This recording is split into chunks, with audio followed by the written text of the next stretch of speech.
ఏ ముఖం పెట్టుకుని నల్గొండకు వస్తున్నాడు రేపు? అందుకనే ఇదే ఎన్టీఆర్ చౌరస్తున్నాం, లేకపోతే అంబేద్కర్ చౌరస్తున్నాం, లేకపోతే జగజీవనాథ్ చౌరస్ దగ్గర ఒక కుర్చీ, ఒక పింక్ కలర్ టవల్ వేసి పెట్టాలని మా టౌన్ కాంగ్రెస్ ప్రెసిడెంట్, మా మున్సిపల్ చైర్మన్, వైస్ చైర్మన్ కూడా చెప్తున్నా.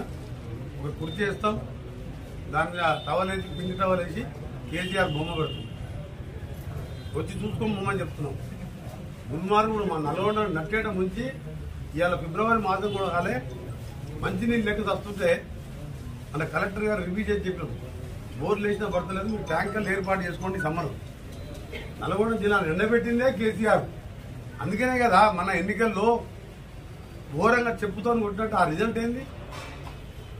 100 కోట్లు ఖర్చు పెట్టిన మా కార్యకర్తలు, ప్రజలు వీని మోసాన్ని గుర్తించి ఒక్కసారి యూనివర్సిటీ కాదు కదా, యూనివర్సిటీలు ఏమవుతుందో తెలియదు. ఇలాంటి ఎడ్యుకేషన్ మినిస్టర్ ఉండే ఆయన. అందుకనే ప్రజలు ఈరోజు జిల్లాను మోసం చేసి కనీసం మూసీకి సంబంధించిన బుర్యాని కానీ ధర్మారెడ్డి కాలువ పిలాయపల్లి పూర్తి చేయాలి. మూసీ వాటర్ ఇలా మూసీని సుందరీకరణ చేసి 1000 కోట్లు బడ్జెట్లో పెట్టాం. అక్కడికి ఎస్టీపీలు పెడితే మా నల్గొండకు కూడా రేపు క్లియర్ వాటర్ వస్తుంది.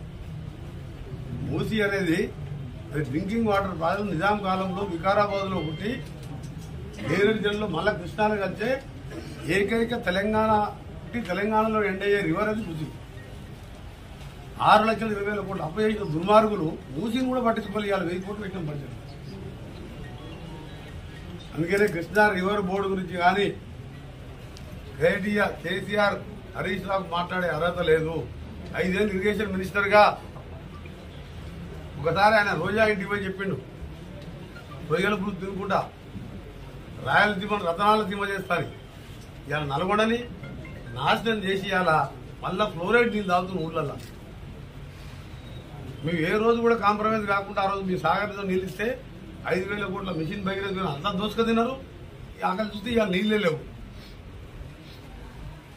ఏ ముఖం పెట్టుకుని వస్తుంది కేసీఆర్? మన ప్రజలు ఇచ్చిన తీర్పు చూసి బుద్ధి రాలేదా?